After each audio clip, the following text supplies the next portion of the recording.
चलें तो हम इस वीडियो में अब हम ये तीन जो हमारे लर्निंग आउटकम्स है उसके बारे में हम पढ़ेंगे। ठीक है, तो मैं लर्निंग आउटकम को थोड़ा मॉडिफाई कर दूं। ठीक है, और स्क्रीन से ये सारी चीज़ें जो हैं जो मैंने स्क्रीन में जो एनोटेट की हैं उसको मैं रिमूव कर रहा हूँ।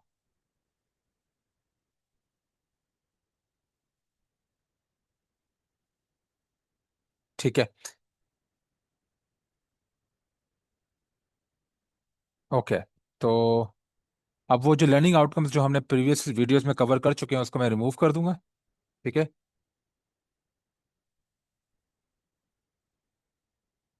और जो हमने कवर करने हैं उसको मैं यहाँ पे रिटेन रखूंगा। ठीक है, तो अब हम चलते हैं यहाँ पे कि understanding the basic movement of asset prices in terms of waves fracture natures and along the line of least resistance. हम इसको पहले भी कवर कर चुके हैं। इसका मैं इंट्रोडक्शन अपनी अपनी जो कि मेरी जो पुरानी वीडियोस थी मैं उसमें ऑलरेडी इसका इंट्रोडक्शन दे चुका हूँ। मैं फिर से इसको रिवाइज करूंगा। ठीक है, तो जो मार्केट जो होती है ना, पहले एसिड प्राइसेस जो है ना वो हमेशा वेव्स में मूव करती है। ये बात हमने याद रखना है। जैसे अप ट्रेंड है या प्राइस ऊपर जा रही है तो प्राइस कभी भी ये स्ट्रेट लाइन पे ऊपर नहीं जाएगी। प्राइस हमेशा जिग जैग मोशन पे ऊपर जाएगी। ठीक है, इस तरह प्राइस हमेशा जिग जैग मोशन पे ऊपर जाएगी। ठीक है, और वेव्स की फॉर्म में ऊपर जाएगी। ठीक है, तो ये बात आपने याद रखनी है। इसी तरह प्राइस जो है वो कभी भी एक स्ट्रेट लाइन में नीचे नहीं जाएगी। वो हमेशा एक वेव की फॉर्म में और जिगजैग मोशन पे नीचे जाएगी। ठीक है, तो प्राइस हमेशा वेव्स के अंदर मूव करती है। ये बात आपने याद रखनी है। ठीक है,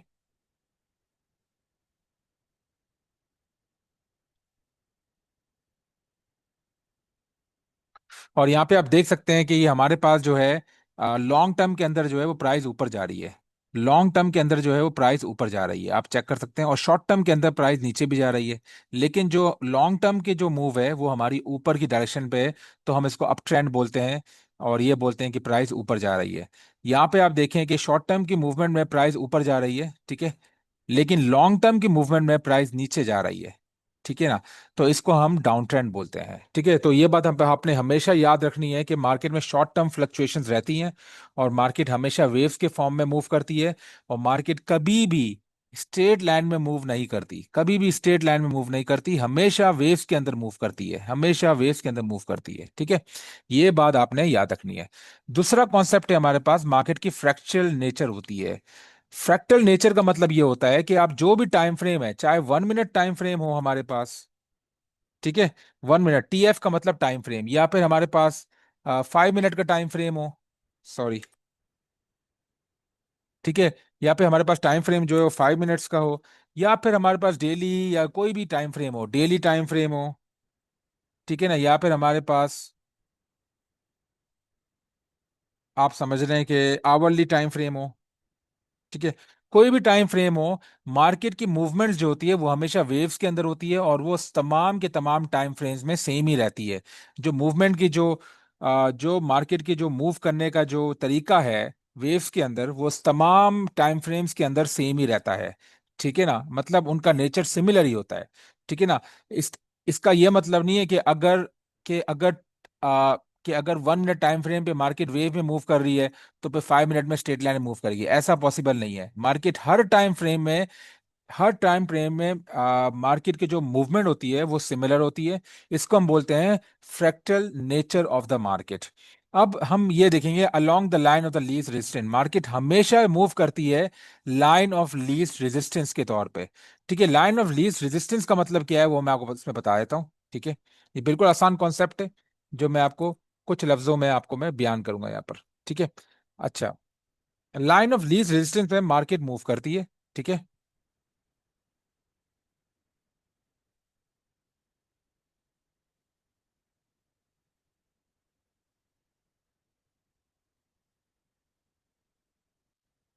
ठीक है, अब फर्ज करें ये हमारे पास अप ट्रेंड है।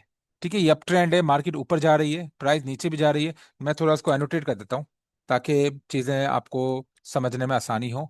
ठीक है, और कलर वगैरह, इसका कलर कहाँ से सेट करते हैं वो मैं देखता हूँ। आ,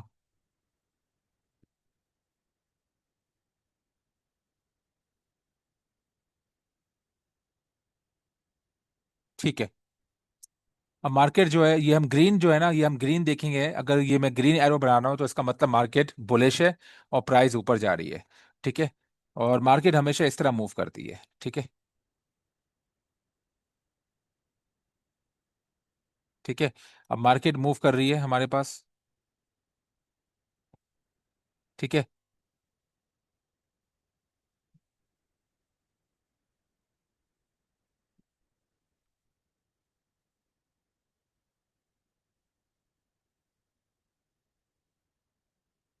ठीक है। अब ये जो रेड वाला एरो है ये शो कर रहा है कि प्राइस नीचे जा रही है, और ग्रीन वाला एरो है ये शो कर रहा है कि प्राइस ऊपर जा रही है। ठीक है। प्राइस ग्रीन वाले एरो में बुलिश है और रेड वाले एरो में प्राइस बेरिश है। मैं आपको बुलिश और बेरिश का कॉन्सेप्ट अपने प्रीवियस वीडियो में बता चुका हूँ। ठीक है। अच्छा, तो आपको ये दिख रहा होगा कि जो रेड वाला एरो जो है वो छोटा है ग्रीन वाले एरो से। ठीक है। और हम ये देख सकते हैं कि मार्केट जो है ना वो ओवरऑल ट्रेंड पे ऊपर ही मूव कर रही है। ठीक है। मार्केट का जो ओवरऑल ट्रेंड है वो अप है। ठीक है, वो अप ट्रेंड है। तो मार्केट हमेशा लाइन ऑफ लीस्ट रेजिस्टेंस की तौर पे मतलब लाइन ऑफ लीस्ट रेजिस्टेंस की तरफ मूव करती है। तो लाइन ऑफ लीस्ट रेजिस्टेंस जो है, जहां पे मार्केट को बहुत कम दिक्कत पेश आ रही है, बहुत ज्यादा कम उसको रिस्ट्रिक्शंस हैं, वो है ऊपर के साइड पर। ठीक है, ऊपर की साइड पे। तो अप साइड पे मार्केट की जो जो रेजिस्टेंस है वो बहुत कम है। ठीक है। लेकिन डाउन साइड पे जो रेजिस्टेंस जो है वो मार्केट की ज्यादा है। तो मार्केट हमेशा लाइन ऑफ लीस्ट रेजिस्टेंस के की डायरेक्शन में मूव करती है। यही चीज हमारा डाउन ट्रेंड में भी होता है। ठीक है ना। तो डाउन ट्रेंड का अगर मैं आपको बताऊं इधर, ठीक है, मैं डाउन ट्रेंड बना लूं इधर। और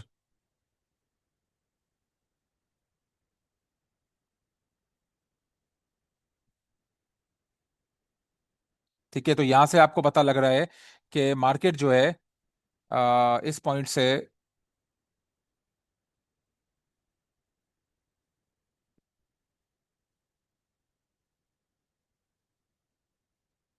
ठीक है।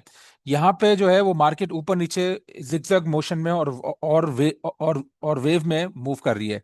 लेकिन मार्केट का जो ओवरऑल ट्रेंड है वो नीचे की तरफ है। तो मार्केट हमेशा लाइन ऑफ लीस्ट रेजिस्टेंस की डायरेक्शन में मूव करती है। ये बात आपने याद रखनी है। ठीक है। तो आप यहाँ से नोटिस करेंगे कि हमारे पास जो ग्रीन वाला एरो जो है वो छोटा है रेड वाले एरो से। रेड वाला एरो ज्यादा बड़ा है हमारे पास ग्रीन वाले एरो से। तो इसका मतलब हमारे पास जो लाइन ऑफ लीस्ट रेजिस्टेंस जो है वो नीचे की तरफ है। ठीक है। तो प्राइस इसलिए नीचे मूव कर रही है। तो ये कॉन्सेप्ट आई होप आपको क्लियर हो गया होगा। ठीक है। ये तीन कॉन्सेप्ट मैंने आपको इसमें बताए हैं। अब हम नेक्स्ट कॉन्सेप्ट की तरफ जाएंगे। ठीक है।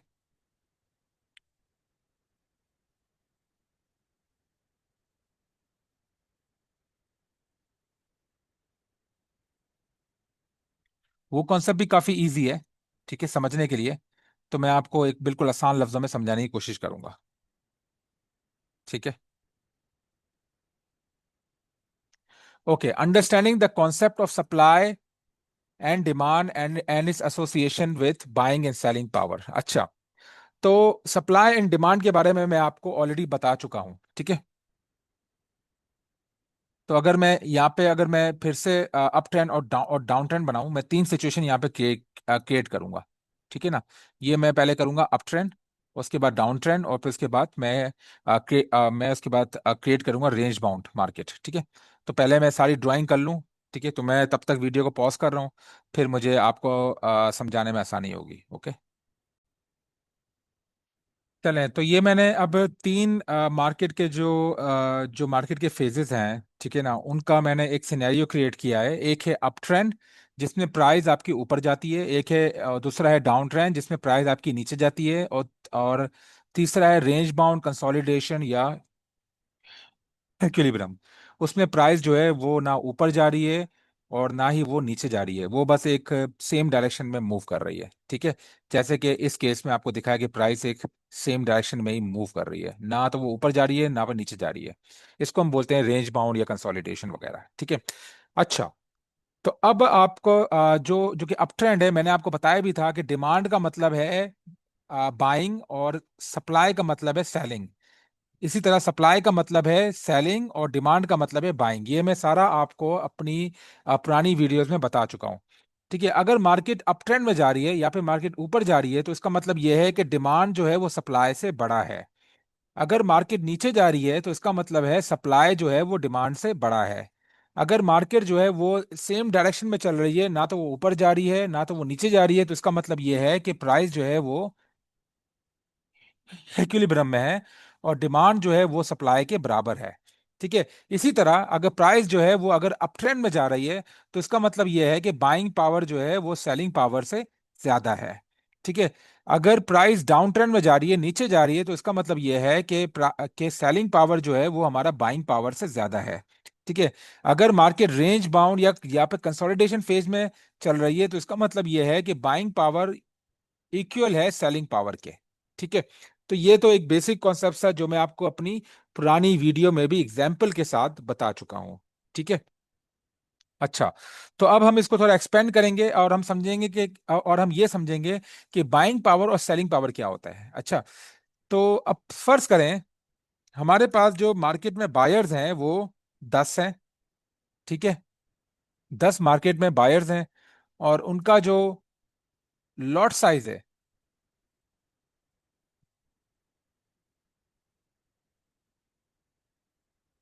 वो है हमारा 100। ठीक है। लॉट साइज या फिर कॉन्ट्रैक्ट साइज, जो उन्होंने टोटल लॉट साइज या कॉन्ट्रैक्ट साइज मार्केट में लगाया है, ठीक है ना, वो है 100 के बराबर। तो हमारे पास बाइंग पावर क्या होगी? तो बाइंग पावर में हम क्या करेंगे, हम बायर्स को हम मल्टीप्लाई कर देंगे उनके लॉट साइज, उनके टोटल लॉट साइज और कॉन्ट्रैक्ट साइज से, तो हमारे पास बाइंग पावर आ जाएगा। ठीक है। तो बाइंग पावर बिल्कुल आसान है निकालना। बाइंग पावर कैसे निकलेगा? हमारे पास हमने 10 को मल्टीप्लाई कर देना है 100 से, तो हमारे पास बाइंग पावर आ जाएगा 1000। ठीक है। तो बाइंग पावर इस केस में हमारे पास 1000 है। ठीक है। अब मैं नेक्स्ट सिचुएशन में जाता हूं। ठीक है। अब हम देखते हैं कि हमारे पास जो सेलर्स हैं वो हैं हमारे पास, आप फर्ज कर लें, सॉरी, बायर्स जो हैं वो हैं 100। ठीक है। और हमारे पास जो उनका लॉट साइज जो है,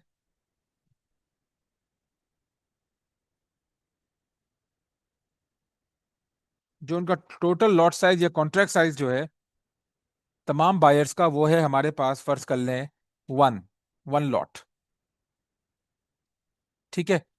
तो हमारे पास बाइंग पावर क्या हो जाएगी?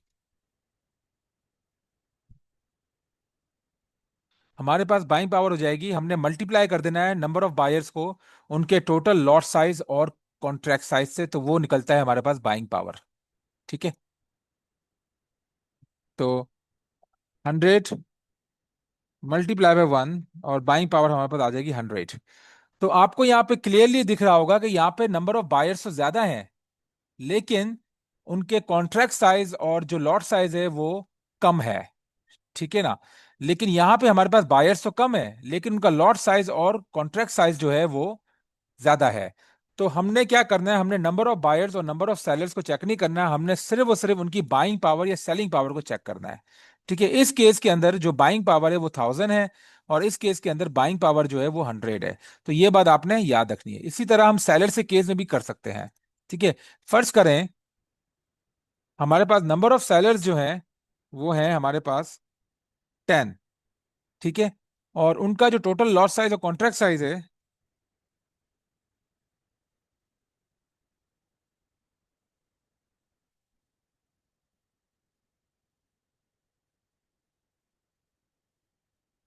ठीक है, लॉट साइज या कॉन्ट्रैक्ट साइज जो है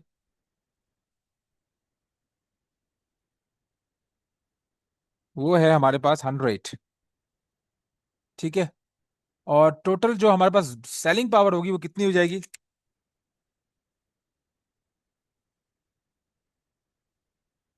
हमारे पास सेलिंग पावर हो जाएगी 100, सॉरी 10 मल्टीप्लाई बाय 100, ये बन जाएगा हमारे पास 1000। ठीक है। इसी तरह जो हमारे पास, अगर फर्ज करें सेलर्स जो हैं वो हमारे पास हैं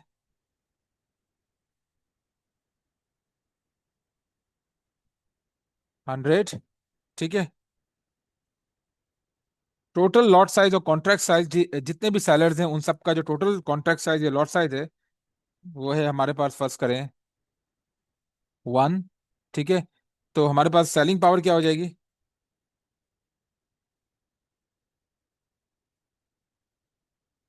हम 1 को मल्टीप्लाई कर देंगे, सॉरी 100 को मल्टीप्लाई कर देंगे 1 से, तो ये आ जाएगा 100। ठीक है, अब आप चेक कर लें।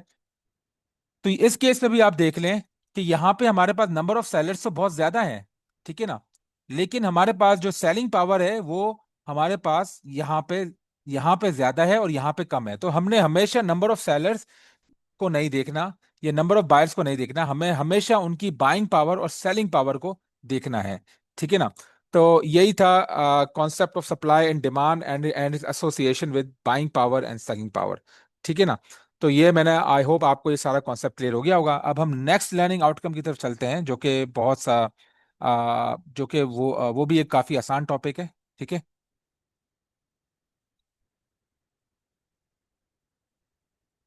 सही है, तो अब नेक्स्ट टॉपिक जो है हमारे पास,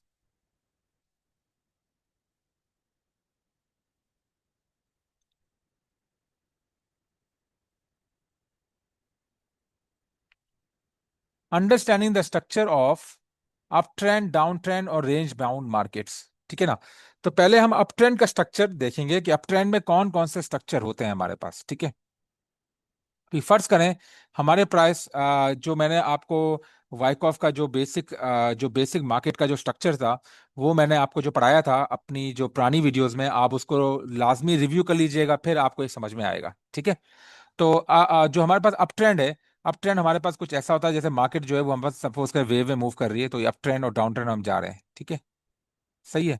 उसके बाद फिर हमारे पास जो है वो मार्केट में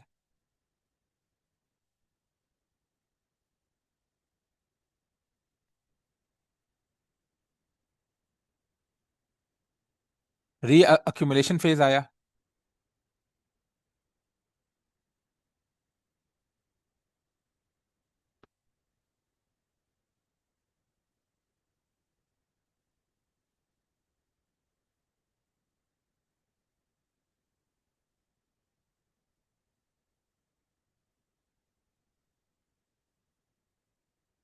तो मैं पहले सारा अप ट्रेंड का स्ट्रक्चर बना दूं, फिर मैं वीडियो को फिर से उसको रिज्यूम करूंगा। फिलहाल मैं वीडियो को पॉज कर रहा हूँ। ओके,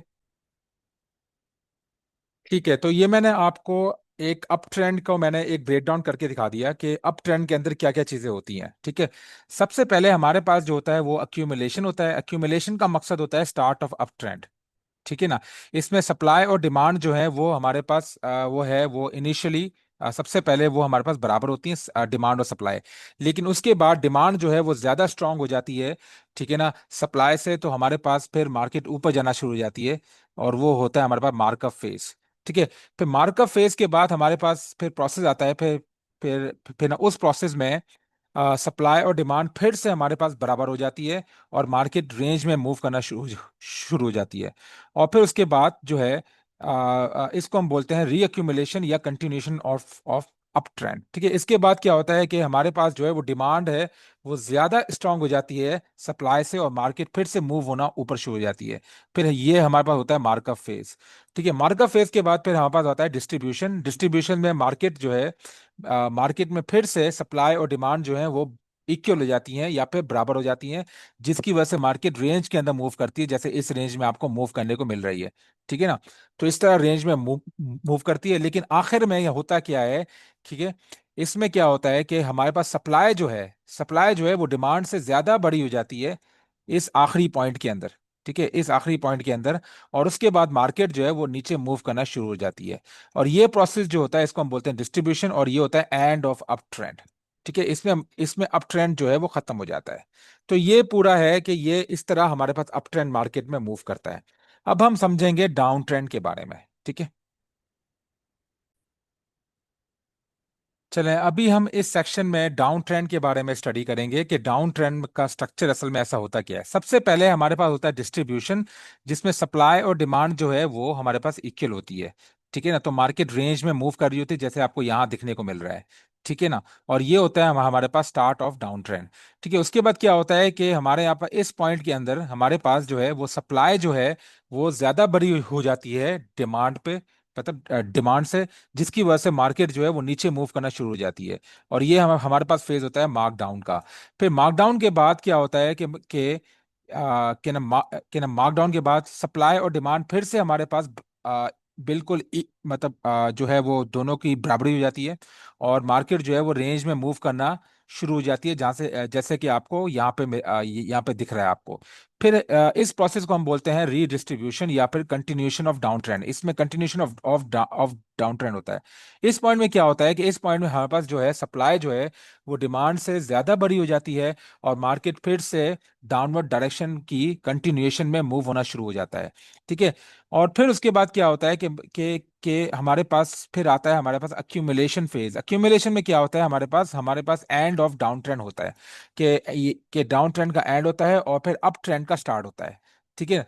तो इसमें क्या होता है कि हमारे पास कि जब मार्केट इस पॉइंट पे पहुंचती है तो पहले तो इनिशियली जो है सप्लाई और डिमांड की जो फोर्सेस होती हैं वो दोनों की दोनों बराबर होती हैं, जिसकी वजह से मार्केट रेंज के अंदर मूव कर रही होती है, जैसे आपको यहाँ देखने को मिल रहा है।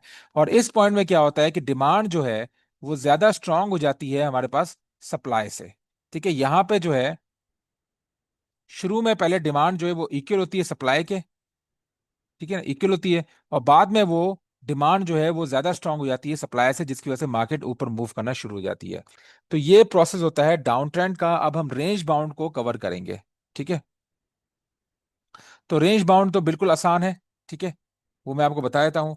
रेंज बाउंड में हम दो कंडीशन यहाँ पे आपको दिखा देते हैं। ठीक है।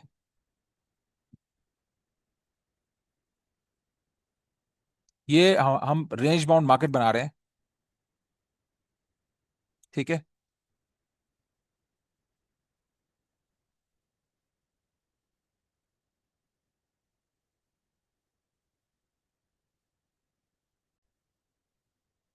ठीक है। तो ये है हमारे पास रेंज बाउंड की दो कंडीशंस।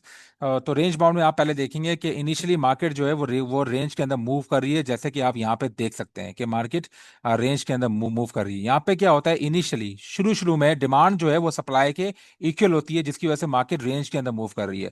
और जैसे ही हम इस पॉइंट पे पहुंचते हैं और मार्केट ऊपर जाना शुरू होती है, यहाँ पे डिमांड जो है वो सप्लाई से बड़ी हो जाती है, जिसकी वजह से मार्केट ऊपर जाना शुरू हो जाती है।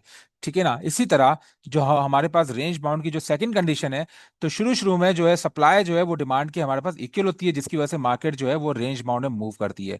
और इस पॉइंट में जो है वो सप्लाई जो है वो डिमांड से बड़ी हो जाती है, जिसकी वजह से मार्केट नीचे की तरफ मूव करना शुरू हो जाती है। ठीक है ना। तो आई होप आपको यहाँ तक सारी कंडीशंस आपको समझ में आ गई होंगी, आपको डिटेल में समझ में आ गया होगा। ठीक है। सप्लाई और डिमांड के बेसिक कॉन्सेप्ट्स, बाइंग पावर और सेलिंग पावर के बारे में भी मैंने आपको डिटेल से समझा दिया है। ठीक है। तो ये वीडियो हम यहीं पे ख़त्म करते हैं।